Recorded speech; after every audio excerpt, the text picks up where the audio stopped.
welcome back to BZen TV. We have got a great show for you tonight.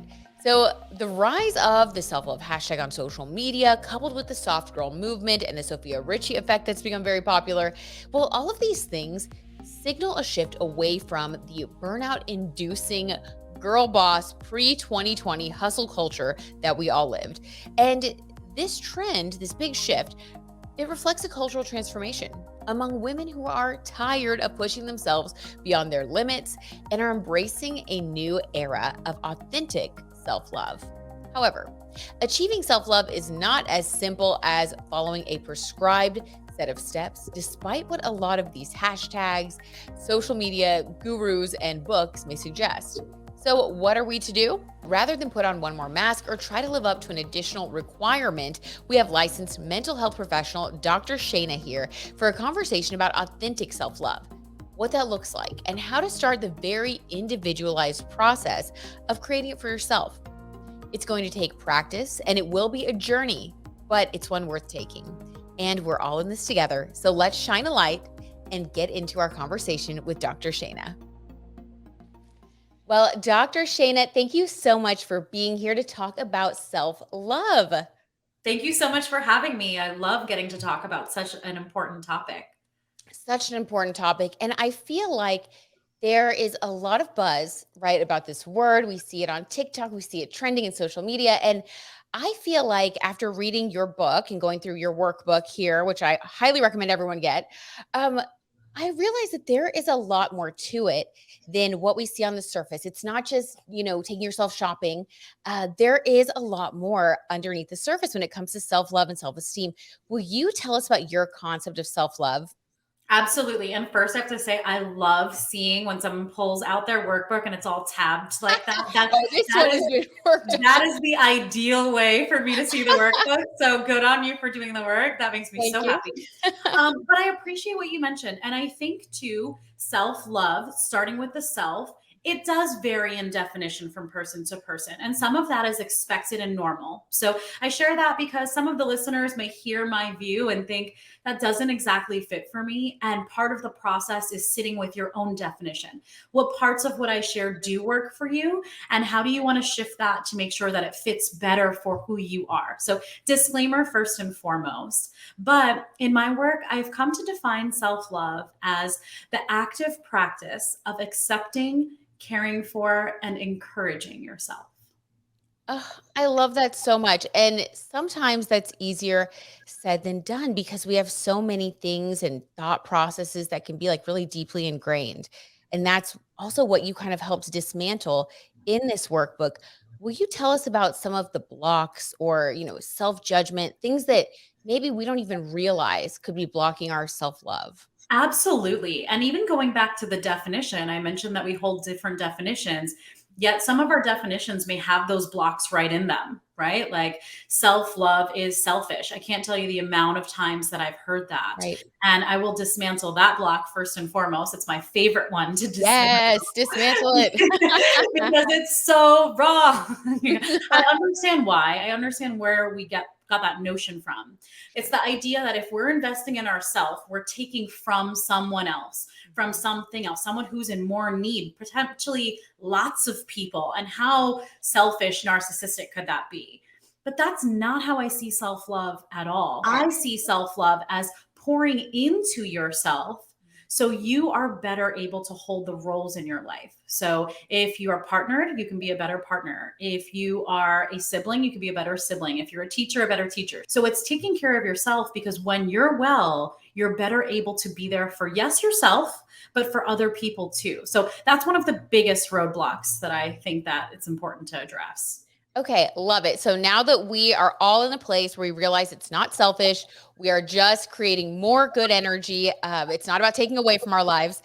Will you tell us about the process of approaching self love? Because in your book, you really go deep with it. I mean, I was just really blown away. That's why I wanted to invite you onto the show because you take people into their own psyche so that we can realize whatever negative self talk or things that we've just been kind of on autopilot relying on that are just totally blocking our self-love. So how do we approach it? How do we get started? Sure. And I appreciate you mentioning the method because the framework that's Mhm. in the self love workbook, the 7 segments of self love, came out of a lot of personal labor of mine of trying to figure this out myself personally. I had broken through some of those roadblocks and I realized, okay, self love is really important for mental health and our overall well being. But I Mhm. was left with this now what, right? So the Yes. workbook and even the choice of doing a workbook versus, my own personal reflection was really important because I wanted people to have something accessible, something that you could jump around and be, follow your heart, follow your mind, know your truth to lean in. So that's something to note first Mhm. of all. The 7 segments, there is a slight order to them, but I also recognize that those who are listening in might not be brand new to self love. And there might be one area that might be glaring that needs help right now. And you can skip over to an area at any time, depending on where you're at. And skipping over is actually part of self love if you know that that's where your needs are. It really is personal. It's a personal journey. It's like an individual, it's kind of like this trek that we take, and we have guides like you, like this workbook along the way that help us to accomplish those goals. But one of the things I love so many things about the book, but one of the things I love is how you take people through the process of like identifying their needs. It's not a one size fits all thing. And I think that's where we hit a lot of blocks when we're Yeah. reading these amazing self-help books, because it's like, okay, that's wonderful. I get that. I love that concept. But then how do I apply it to my own life? What is self love for me in reality? I appreciate you mentioning that because from the book, I've gotten 2 very different, strong responses. Oh, One aligns exactly with what you just said is thank goodness there's something that I can use that personalizes to me. It's really empowering, of course, to read someone who inspires you and their journey. That's wonderful. I'm a big fan of doing that. Yet their life is not your life. So then having to extract it is hard. And sometimes people get really intimidated by this open-ended approach. Is some people are tell me what self-love means, tell me what wellness looks no. like. And I just want to speak to those folks for 1 second. We're used to being told a lot of things, right? Like the world tells us what to do, we conform, and there's some point to that. But also, when it comes to self love, you have to be able to give yourself the ability and the freedom and the trust to lean in. So, maybe Yes. it'd be helpful to kind of talk about the 7 segments so folks can start to think about what those even are for them. Let's do it. Okay. Love that. So let's start with, well, why don't you would you mind just taking us through starting with the first one? Sure, yeah. Fabulous. So self-awareness is the first. And some folks kind of scoff at this. They're just like, self-awareness, yeah, I got that. That's how I know I need to listen to this or get the workbook. Great, move on.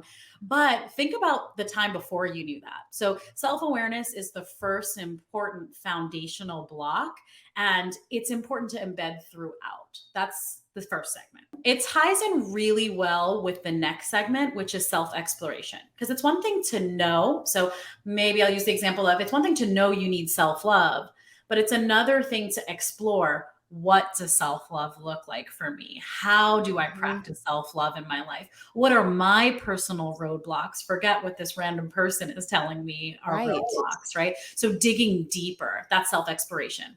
The third is self care. I think this is one that we hear a lot about. Yes. That's what I was saying, the TikTok thing where you're just like self care, self care. It's like, okay, Yeah, what is yeah. this for me? What does it mean?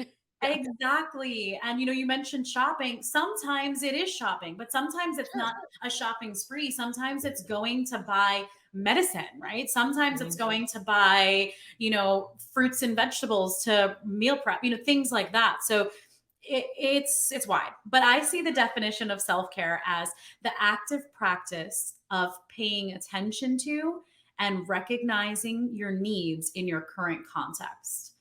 And Wow. And how this can people do that more? Because we do yeah. get into autopilot, right? And you go through this in the workbook. So, like I said, this is just a fabulous supplement.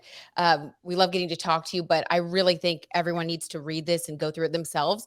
But what would be like a way that someone could identify that as like a Mhm. daily practice or a weekly practice? Thanks for this question because it's a really great opportunity to show also how those 2 former segments, awareness and exploration, are needed in order to really bolster your self care. Because you have to recognize, okay, I have needs. I'm human. We all have needs. Let me Yes. give myself the space to say, what do I need right now? Hmm. That question in and of itself is self-care, because it's not assuming last week I needed to run 5 miles as self-care. So therefore, what I need now must be to run another 5 miles. That might Hmm. not match. A lot of times we're comparing ourselves to past versions of ourselves beyond last week. Just 10 years ago, I used to do these things. And do I need to do those now? So some things might carry over, but the world changes so rapidly too. So what you need hour by hour can change. So obviously I'm biased. I think mental is a big important component of it as Hmm. well. But the dimensions vary for us, right? I know a lot of folks who their spiritual well-being is really important, and a lot of folks who are totally fine knowing that spiritual well-being isn't important for them, or familial well-being or occupational health. That's where it gets to the nitty-gritty of knowing what are the dimensions of my health, and then knowing that helps you really dive into what your needs are in any present moment. So you have the inspiration for how to tend to yourself and practice self care. Amen. And you make your own little pie chart in here Yeah. and you like identify it Yeah. really helps you to like it helped me to sit down and really just like stop and think about it because it's been a long time. I mean, I'll admit it's been a long time since I've just sat down and thought about Right. what are my priorities? What is this period of my life looking like? And I feel like when you start to apologize a lot, Mm, sometimes it's not that you need to keep apologizing and like piling on yourself. Maybe that's a signal, at least it is for me, to say, okay, where do I need to reprioritize? Am sure. I burned out right now? Why am I not showing up in this way or that way? So I love how you help us like go within and start problem solving. I appreciate that. And I love the example that you give, because it talks about alignment, or that's what I hear from that, is the alignment of these behaviors are examples of me being out of my center and out of my grounding. So how do I come back to that? That goes into self-respect, which we'll get to. That's one of the Mhm. 7 segments. And I realized that what we covered in this book was a really wonderful intro, but there's so much more to self respect. And that's where my newest book, Designing Healthy Boundaries, came from. That same thing Obsessed. about alignment and needing to come back and noticing, like, these are not just random behaviors. If I'm participating in Mm. these behaviors and I'm not feeling true to myself, I'm probably encroaching on my own boundaries. So Ooh, that's a I whole love other it. thing. Well, and we're reading that one next. So that's where the self-respect comes in. Okay, Yeah. fantastic. Will you take us through the next few pillars here? Sure. Yeah. So beyond self care, next comes self esteem. And that's another one I think we hear a lot about. And while I Yes. think self care has been more popular, self esteem was super popular 10, 20 years ago, as what we were looking at. And it is important. I see that as how you view yourself and how you appraise your worth. Yes. Some folks really struggle with this, the idea of worth. And this is also where some of those roadblocks for self-love comes in, is having healthy self-esteem is not the same as entitlement, right? So believing you are owed something just because, without any merit or regard, that's not the same as healthy self-esteem or knowing your worth. The Mm. idea of knowing your worth is knowing your intrinsic value just as a being. I like to equate this more to like human rights, right? So things that, regardless of who you are, when you come into this world, what are the things we know we want for you? We want for you to be physically well, to be loved, to find purpose in life. So those are the types of things that I'm talking about. So while I'd like to say you're all worthy of $1 billion, and I know that that's like some people's affirmation practice, I find that to be really phony, because it's not necessary for self-love necessarily. And what are some things that impact that, especially like in modern life with, outside influences, social media, Yeah. the way that our culture kind of puts more value on things that are maybe of the outside, not necessarily honoring that intrinsic worth of every person. How Hmm. does what are the Yeah. things that impact that?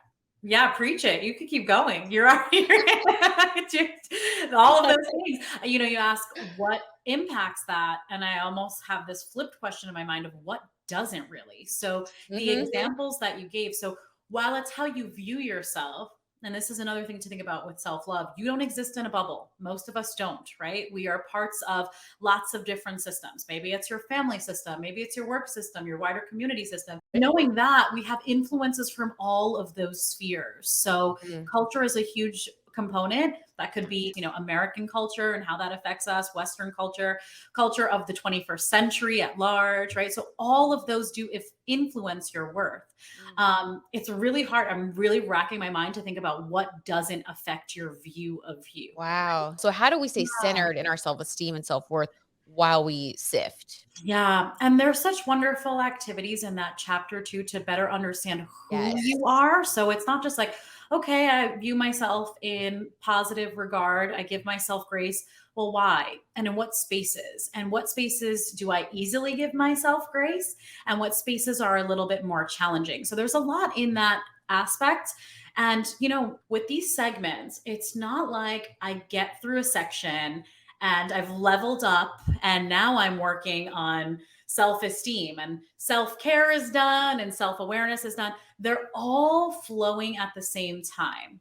So Mm. with that being said, you asked like, well, how can someone integrate that? If an outside influence is coming in, how do we integrate that? Self-awareness is recognizing up outside influence detected. Self-exploration is digging deeper in who am I and how does this outside influence maybe sit with me so I want to pull it in to who I am, and how does it not align with me so I want to push it away from who I am. So that synthesis, the ongoing self-awareness and exploration is a part of that. And we'll get to some of these other segments and you'll see how that aligns too, of not just like who I am, but how I speak to myself and how I honor myself and how I continue to grow too. Oh my gosh, beautiful. Okay, so then that brings us to self-compassion, right?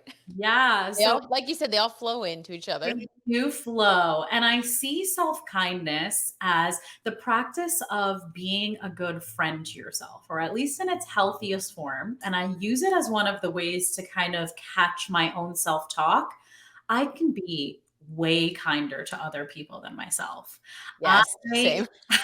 I don't know what that is. Where did I Mhm. learn that it's okay to be so mean to me in times? And like passively aggressive mean to me and just like let these comments skirt that I would not dare say to someone else. So that's the self-kindness aspect. But Yes. also if we infuse self-respect, I wouldn't dare let someone say to me. That's when I hold myself more accountable, right? And the self Mhm. kindness and respect segments really pair well together because it's how much of a friend you are to yourself, and the part of being a friend to yourself then opens this pathway for you to be an advocate for yourself too. So if you're being kind to you, you realize, okay, kindness is one, but also advocacy is another. And that's how I see self respect.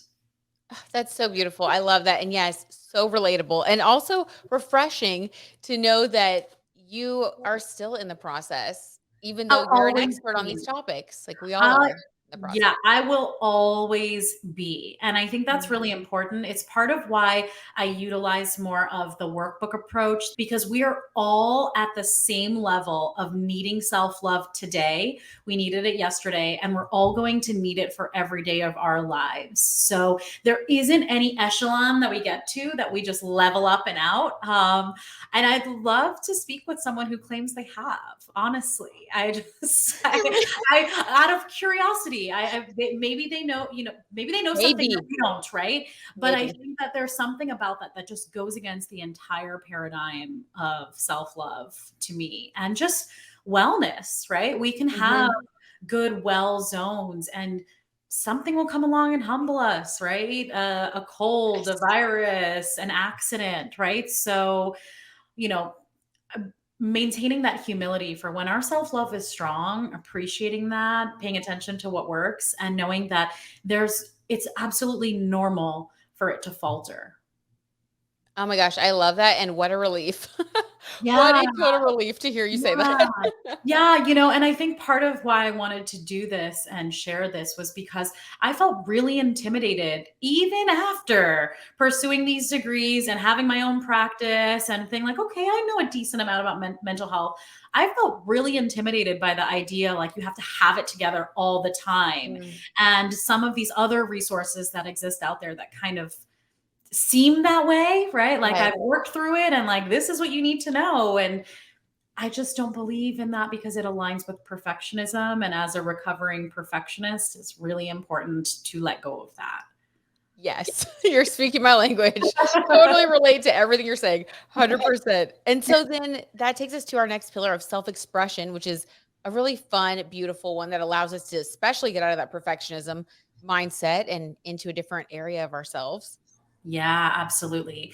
The notion of, and I see this as like the growth oriented aspect, right? So, how do we, when we practice this self love, first of all, there's the humble recognition, which we pretty much just covered that like there isn't some phasing out, it is a continuous process and accepting that as the truth. That way, you don't feel like you're set back in any way. But part of self growth is actually kind of taking the self love and pouring into others with that, right? So it's connecting with others, using that self love to then love other people too. So starting with yourself, but then pouring into others. If you need some, if you need some, you need some. And the idea of like growing together. So that's that last segment of self growth. One of the other concepts you explore in the workbook is dealing with like a wellness plan where we're like Yeah. constantly maintaining ourselves Yeah. versus a toolkit for when, what was it? A coping toolkit. Coping toolkit. Yeah. And Mhm. those are both in the self care chapter because these are some of the more practical things you can do for yourself, right? Because Mhm. remember, self care is recognizing what your needs are and tending to them. So those are some practical strategies. I also appreciate you mentioning those two because they're really great examples of how I designed the workbook to be revisited, right? So a lot of workbooks, you think, okay, I finished this activity, it's done. But remember, from a self growth aspect of self love, it's an ongoing process. So there's a lot of these activities that I use personally over and over again, but especially in practice with my clients, we use it over and over again. The coping toolkit is one, the wellness wheel is another, and the values assignment. Those three we revisit over and over and over again. And you can revisit any activity and redo them. I don't know if I want to say redo because I don't want to take away the first, but do them again, repeat them. Mhm. And sometimes it's really empowering to see the comparison, right? So, Yes. just something to think about is that these activities are meant to be resurfaced. I love that. And would you mind sharing like a couple of your wellness routines or things that you do in your life? Because I know it's individual, so it'd be hard to give like a blanket, but could you give us Yeah. an example? Absolutely. And it's so funny because anytime I get this question, I think about like, well, what is my routine? Mhm. Because and Right. that's because I part of my method to self-love is checking in and paying attention to my current needs. So there are some things that are in routine, but also I leave a lot of space for like right now this is prominent. But with that being said, I am a big believer in the four pillars of wellness. So sleep, I am nearly obsessive with sleep hygiene these days. I love So it. I will be in bed by a certain time. I got my blue light glasses on. I am, trying to put my device away by a certain time so I can make sure I get that 6 to 8 because I am better off with it. So sleep is a big one. I believe in movement. I'm a big, big fan of yoga. I've been practicing for almost 20 years now. And Wow. it is I'm a different person when I walk in and when I walk out. Let's just say that.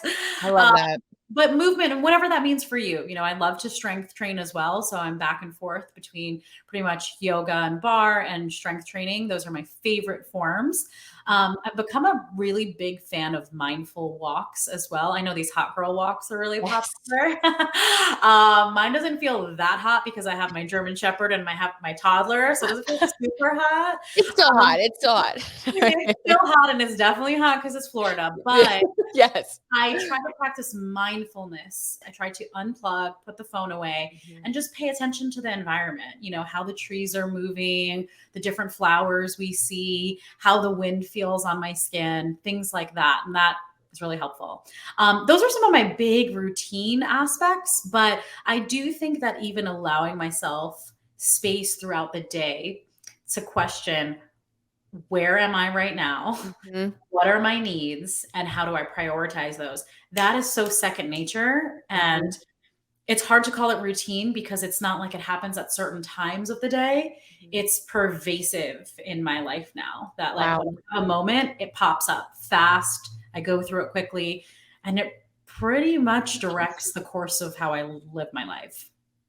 Well, that's fantastic, and that's inspiring on its own. Like, I wanna get to that place where I'm able to, just in real time ask myself those things, but what I liked is the journaling.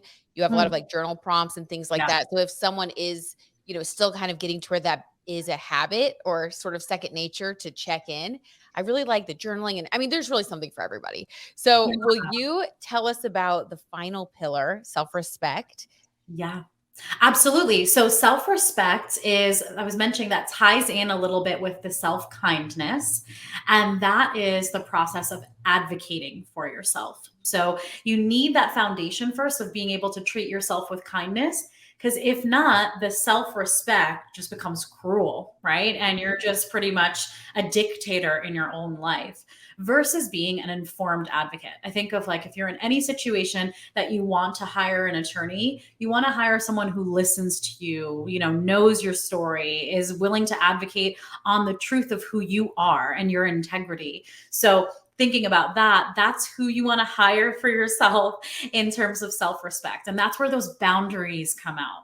I love it. Yes. And I think that's something that so many of us can relate to. There are times when it's easier to uphold our boundaries, and then there are times where we don't and we feel the consequences. And I think just like the self love, this is an important practice. We don't always learn these things growing up or learn them in school. So now, as adults, we get to nurture ourselves and teach ourselves the things that are going to make our lives better and help us be better people. So I love this book, and I can't wait to read more of your books. Will you tell us where we can stay in touch with you, listen to your podcast, see the rest of your library of books and different things to just learn more, keep learning, keep growing? Absolutely. Thank you for asking. So, generally, you can reach out to me at drshaina.com and they'll point you into different directions for what you're interested in. But I do love offering free mental health content through my podcast, the Mental Wellness Practice Podcast, available on all platforms. And I offer a lot of encouragement and also my story and how I approach self love on Instagram as well. You can find me there at Dr. Shaina. Love it. Thank you so, so much, Dr. Shainna. You're amazing. And I feel so uplifted and inspired. And I hope that everybody watching feels the same way. We're just going to keep going on this journey together. Thank you so much for having me. You are amazing. And thank you for Thank your you. open honesty on your journey, too. Again, that book with all the tabs absolutely made my day. So, Oh, yeah. Oh, good. so I'm glad. keep working. Everyone around you will be grateful for you doing the work. So, thank Oh, you. thank you. Thank you so much for watching this episode of BZen TV. If you enjoyed the show, please give BZen TV a follow on Instagram and let us know. And if you like pop culture and astrology, listen to my weekly Yay Networks podcast, In the Cards and Stars, on Spotify and Apple Podcasts. Set your DVR because our next all-new episode of BZen TV airs July 11th at angel number 111, and I want to see you there. In the meantime, be zen and keep shining, friends.